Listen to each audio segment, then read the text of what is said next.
Enough respect, we network across the globe, cause it's a global market in case you didn't know. And since we all about information flow, let me be the first one to welcome you to Tech Zone with Paul Amadeus Lane. Let's talk tech, cause technology changing the game. It's all good in the hood, it's everywhere. Now let's get to the show, cause we live on air, yeah. Welcome back.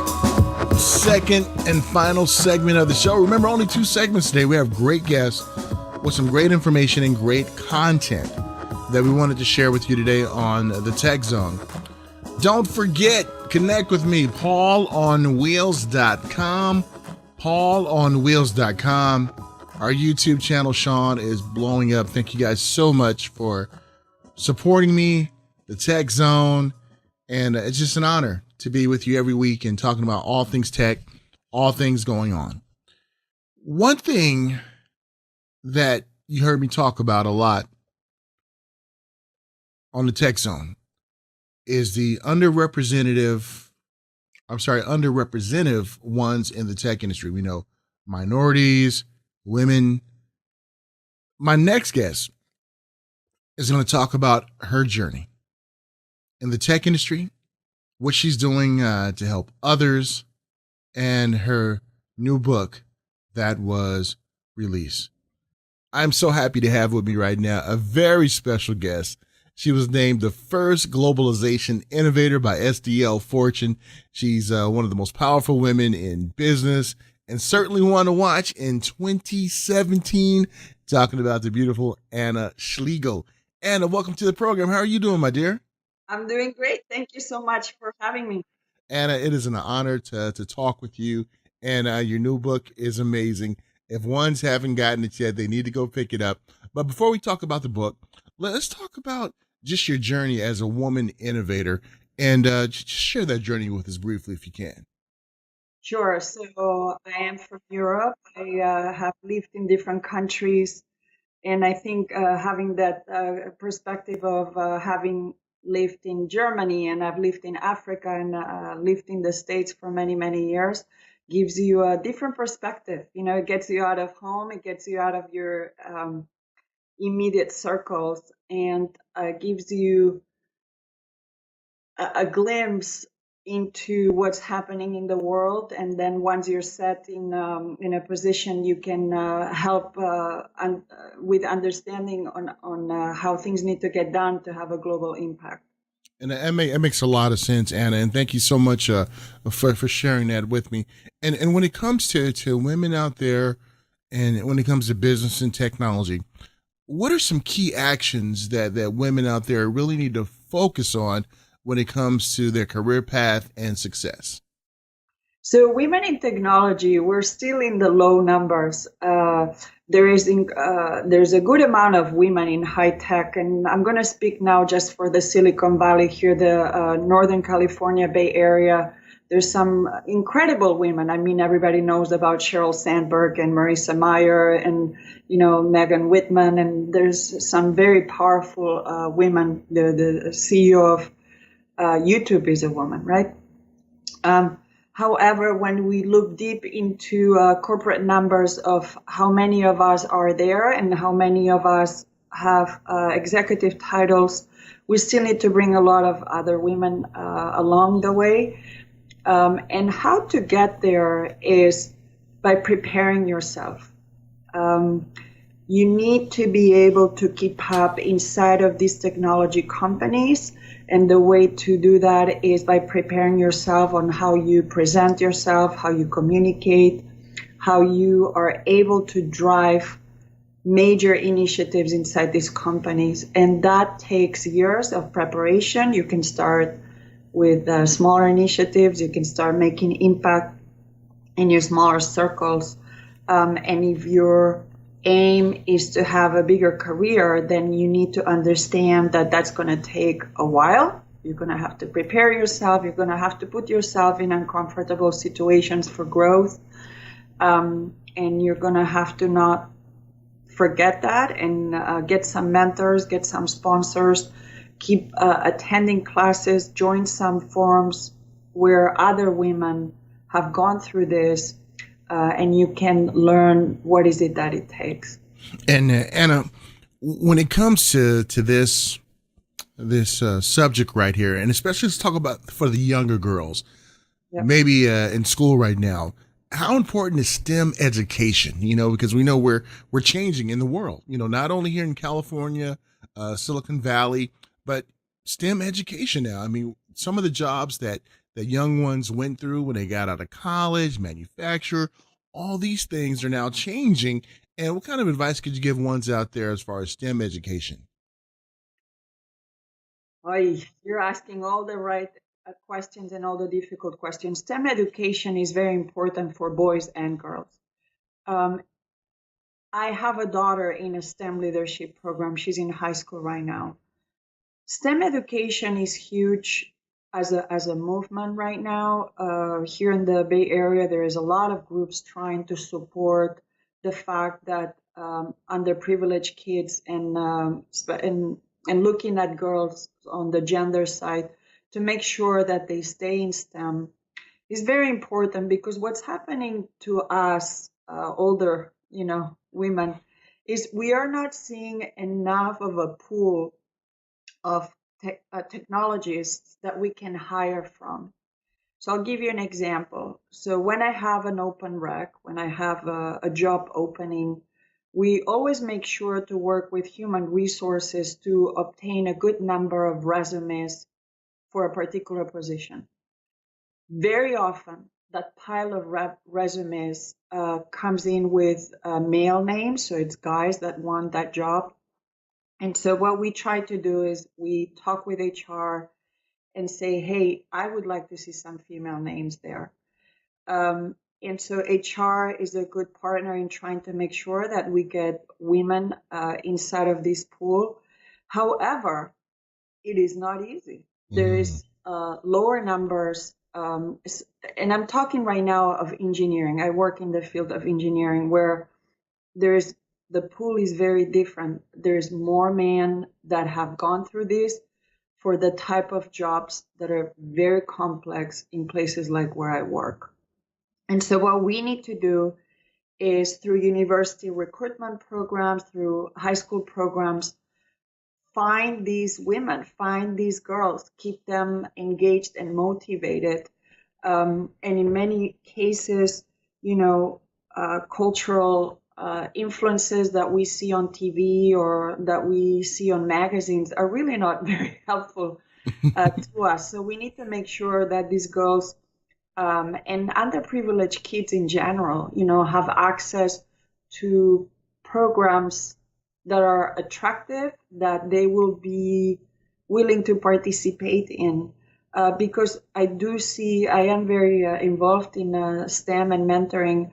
These programs are tough. They are programs that take kids, on full weekends to do First Tech Challenge or do things that girls sometimes are, they would rather be hanging out with their girlfriends. Right.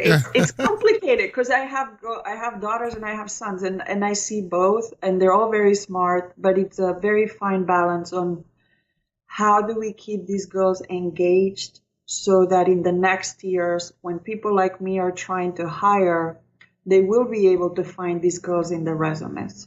And I thank you so much for sharing that viewpoint with us, and I can really tell your passion in the way that you explain that to us. And and when it comes to the tech industry, why does it seem to be so much a divide when it comes to men and women, especially when it comes to in the positions of leadership?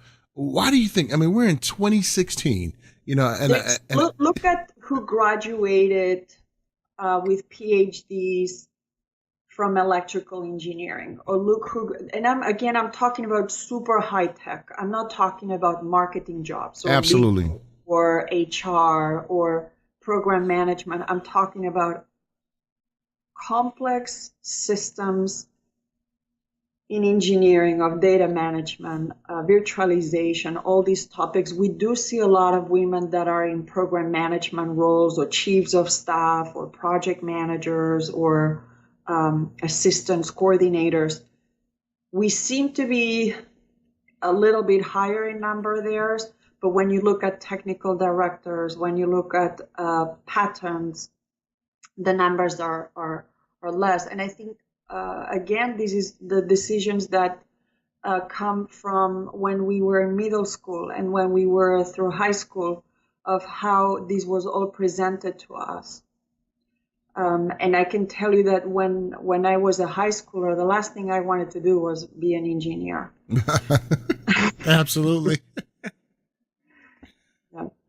And what kind of changed your mind though? Was it as you got older and you realized that the focus is going towards that? You were like, hey, I have to do this to stay competitive and Yep. to be able to really have, make a pretty good living. It is a good living, and if there's women that rock, they will get a job, and there is a space for a lot of well-educated women.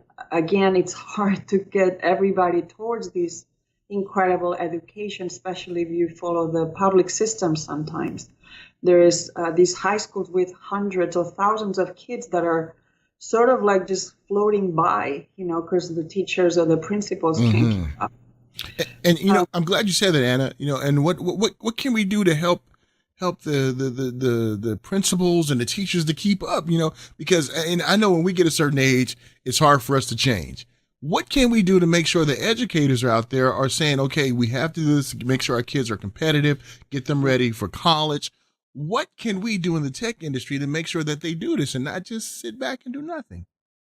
I think the tech industry is trying really hard, and I can say that because I participate in a couple of boards where there are companies like PayPal and eBay and Facebook and Google, where a NetApp, where I work at NetApp, we're trying really hard to support kids in high school, support new college graduates. We have program after program to show them how we work, to mentor them.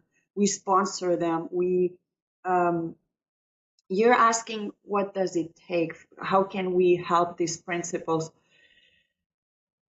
I think, opening them up to the possibilities of what these STEM programs can do for them. I recently spoke to a principal in Santa Clara, where my kids go to high school, where last year there were 0 kids that presented a proposal for science fair. Wow.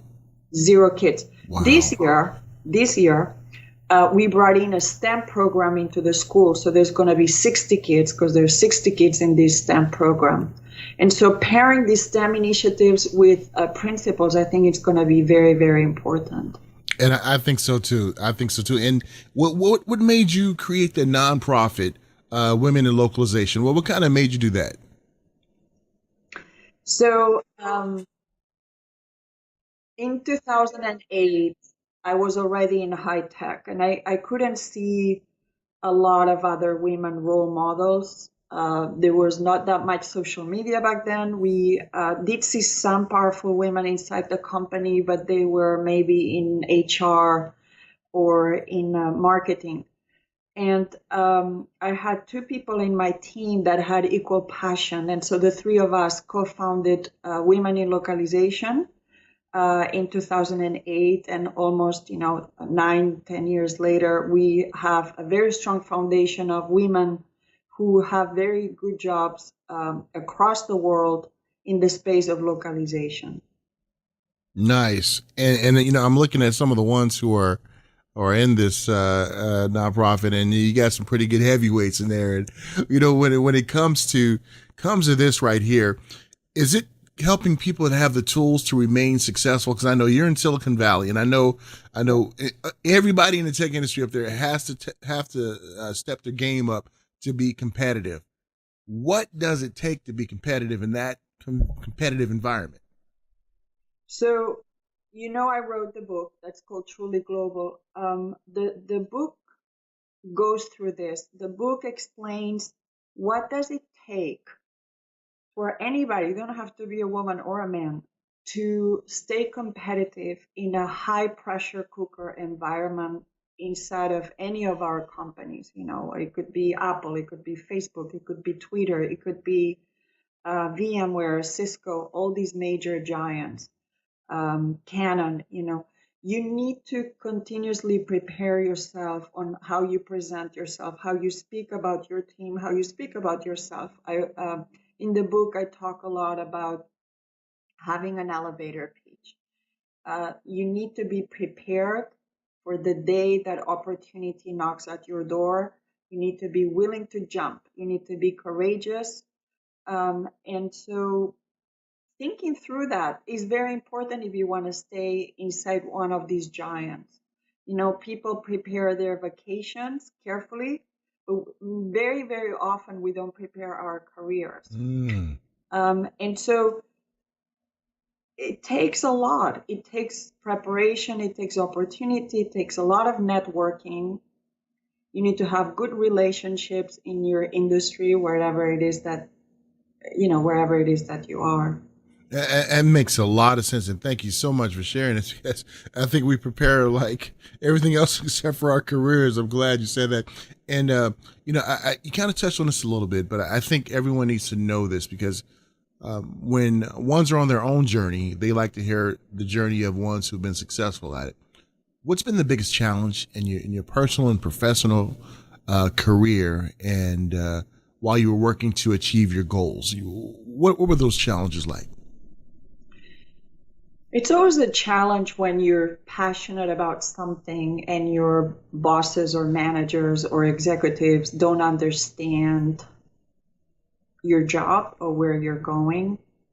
So that can demotivate people. So the way to turn that one around is to prepare, that elevator pitch that's not going to be super long, but it's going to be able to convey where is it that you want to go. And so that has been difficult, hearing no, or having management not listen to all your passions and ideas, especially when you're younger, and you're less prepared to talk about your dreams.